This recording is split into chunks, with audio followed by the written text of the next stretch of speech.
Today, we finally answer the age-old question. Will it blend? Lucky for you, the answer with this conditioned Soulbeast build is yes.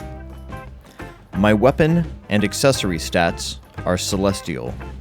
My armor is Vipers. The weapon, armor, and accessory stats are all flexible. Just because I use Viper gear with Celestial weapons and accessories doesn't mean you need to go out and find this exact gear. I tend to use the equipment I already have, and I hope I can convince you to save your gold and materials and do the same. If you're looking for cheap, stat-selectable gear, the new World vs. World vendor sells inexpensive exotic equipment, weapon, and accessories. A full 6-piece set of armor will set you back only 5 gold and 400 badges of honor, which you can get just by playing World vs. World. That being said, even though I use a mix of Celestial and Viper stats, you can mix and match. Some other good and cheaper options are Carrion, Dire, Grieving, Rabid, Ritualist, Sinister, Seraph, or Trailblazer. For weapons, I'm using Dagger, and my swap weapon is Shortbow. The sigils I'm using are Frailty and Strength. But if Strength is too expensive, feel free to swap it out for a Sigil of Blood, so you can get that lifesteal on crit, Venom for the 20% increased poison duration, Agony for the increased bleed duration, or Corruption, stacking condition damage when you kill an enemy. My armor runes are Runes of the Trapper, for that double whammy of condition damage and duration, but these can be pricey, requiring you to craft them yourself at a material cost of roughly 4 gold each.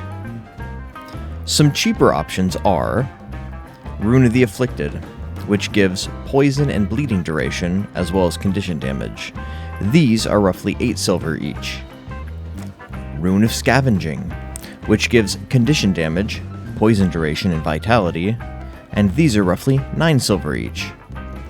Runes of the Traveler, which give all stat boost and movement speed, for a cost of 15 silver each, or Rune of Radasum, which gives poison duration and weakness duration, as well as some much appreciated precision. These are the most expensive, at roughly 24 silver each. However, these are all much cheaper than Runes of the Trapper, and are great for getting started. I'm using the Relic of Aristocracy because it provides an easy-to-maintain, stacking condition damage buff when we apply weakness or vulnerability. Other good choices include the Relic of Evasion, which provides vigor after evading an attack.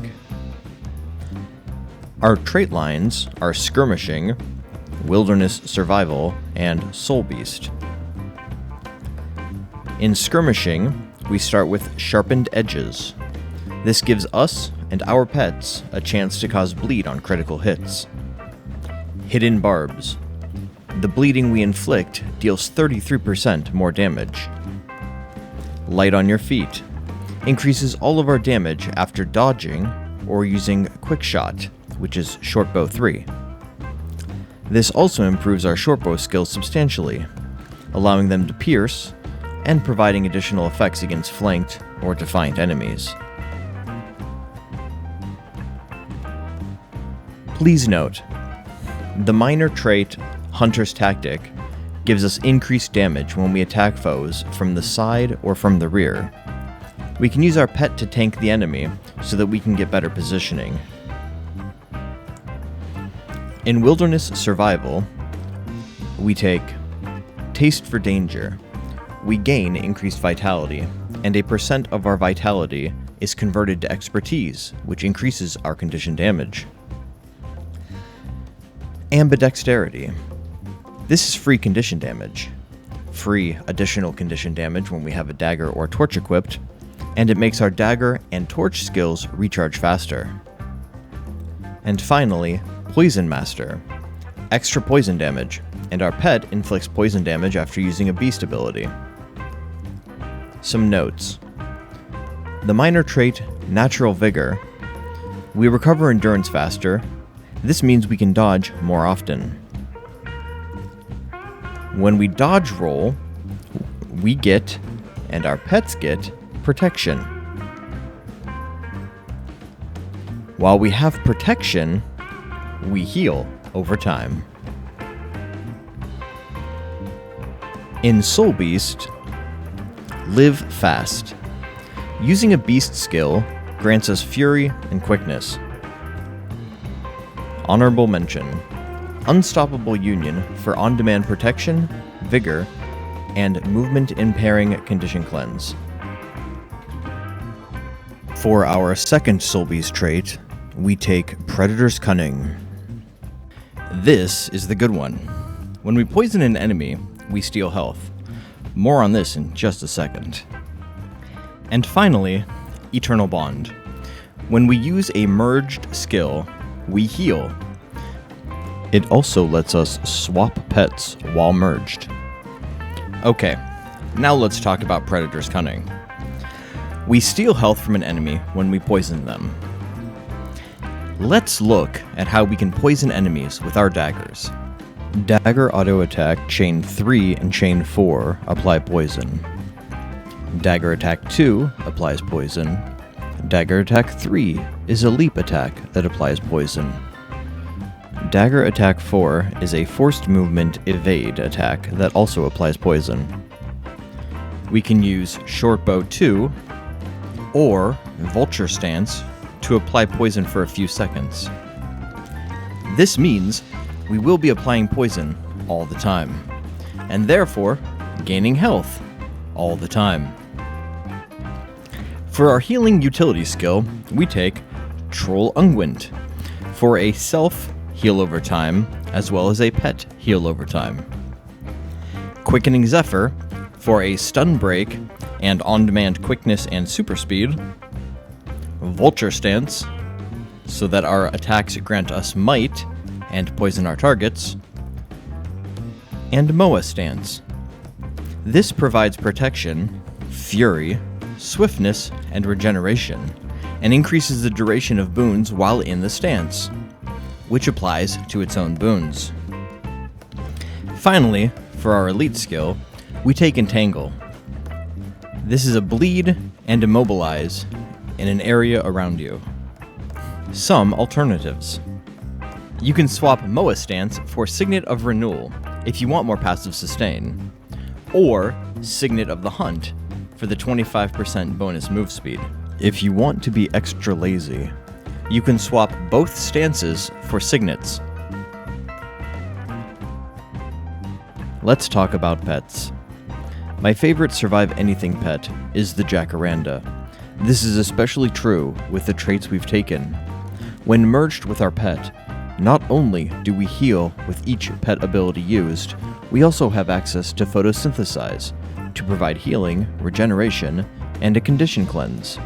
Our beast ability, Spiritual Reprieve, now grants quickness, fury, and provides healing and resistance to allies in an area.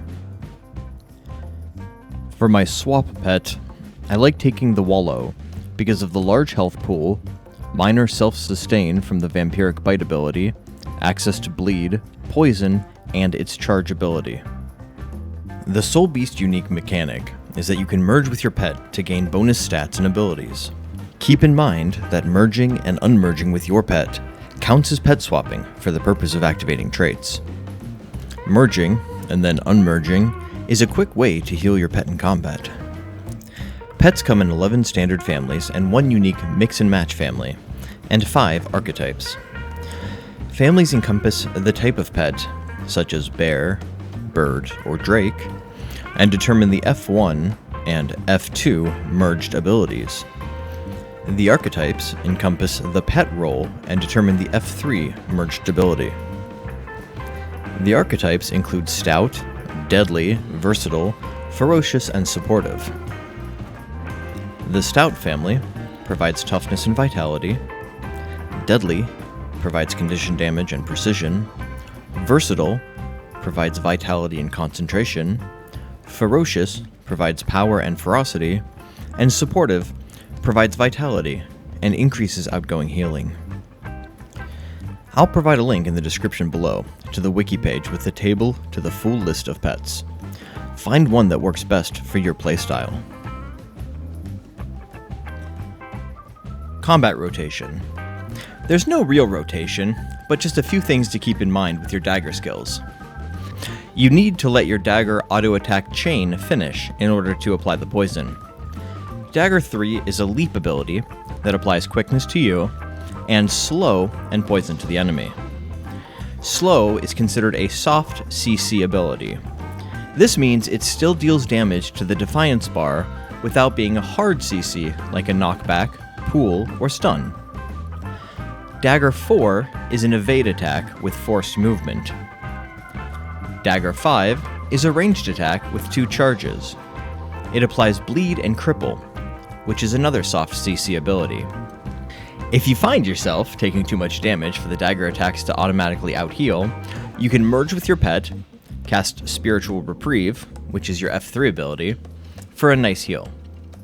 If you're on the Jacaranda, you can also use Photosynthesize, F2, for additional healing and regeneration.